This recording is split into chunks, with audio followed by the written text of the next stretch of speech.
It's a very human thing to do. We look up at the night sky. We see stars and galaxies seemingly rushing away from us, and we think we must be at the very center of it all. It feels intuitive, doesn't it?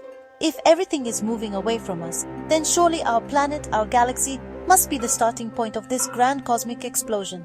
This idea of a central point is deeply ingrained in our history and our way of thinking. For centuries we believed Earth was the center of everything, but modern science tells us something far more profound and I think far more beautiful. The universe, in its almost unimaginable vastness, simply doesn't have a center at all. This concept can be a bit tricky to get your head around. It challenges our everyday experience. We are used to things having a middle. A city has a center. An explosion on Earth has a clear point of origin. But the universe plays by a different set of rules. The expansion we observe isn't like a bomb going off in an empty room. Instead, it's the very fabric of space itself that is stretching. Every point in the universe is expanding away from every other point. An alien in a galaxy billions of light years away would see the exact same thing we do. They would see all other galaxies rushing away from them, and they too might be tempted to think they were at the center. To understand this, we need to let go of our earthbound perspectives. We must try to imagine a reality where center is not a meaningful concept. The Big Bang wasn't an explosion in space. It was the beginning of space and time itself. It happened everywhere, all at once. Think about it. If the entire universe was once compressed into an infinitesimally small, hot, dense point, then that point has expanded to become the entire universe we see today. In a very real sense, the center of the universe is therefore everywhere. Or to put it another way, which amounts to the same thing, it is nowhere at all. This idea is one of the pillars of modern cosmology. It is a conclusion drawn not from philosophy but from meticulous observation and the laws of physics as we understand them. Every direction we look, we see the faint afterglow of the Big Bang, the cosmic microwave background radiation. It comes at us from all sides with almost perfect uniformity. This is a powerful piece of evidence. It tells us that the early universe was incredibly smooth and that our location holds no special significance. We are simply observers on one small planet in one ordinary galaxy, adrift in a magnificent and centerless cosmos. So, how can we visualize something so counterintuitive? Well, there's a brilliant analogy that helps.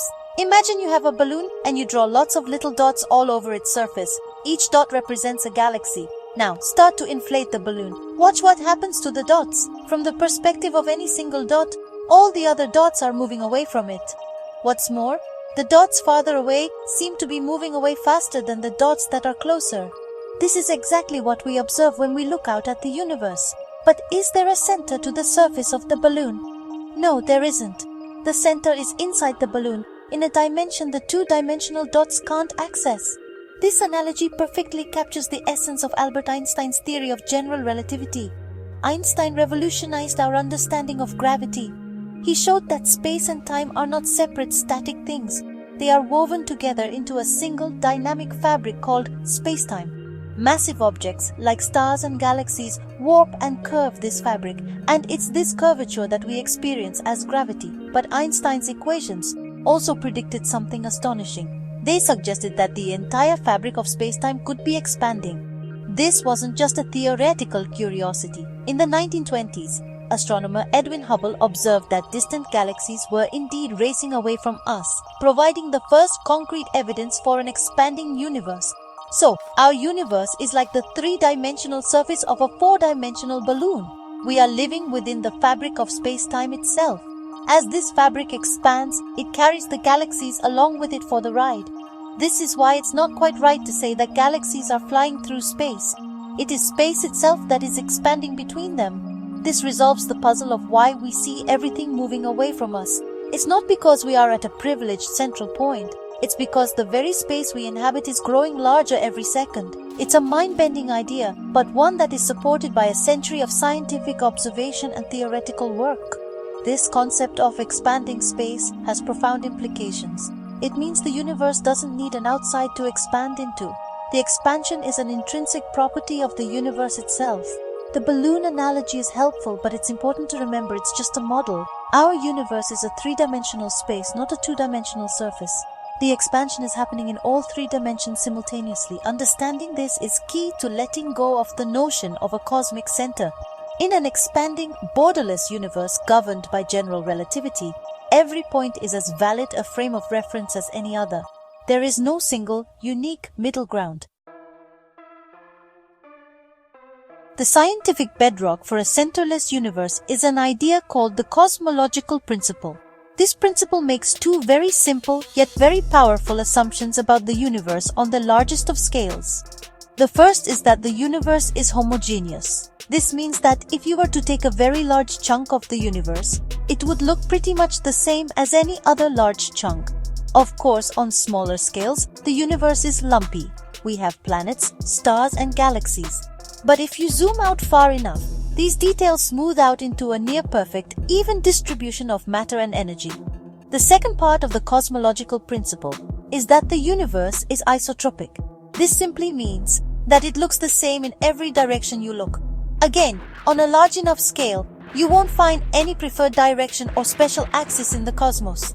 No matter where you are in the universe, a look to the north, south, east, or west would reveal a similar picture of galaxies and cosmic structures. This uniformity is what we see in the cosmic microwave background radiation, the echo of the Big Bang. Its temperature is astonishingly uniform across the entire sky, providing strong evidence for isotropy in the early universe. When you put homogeneity and isotropy together, the conclusion is inescapable.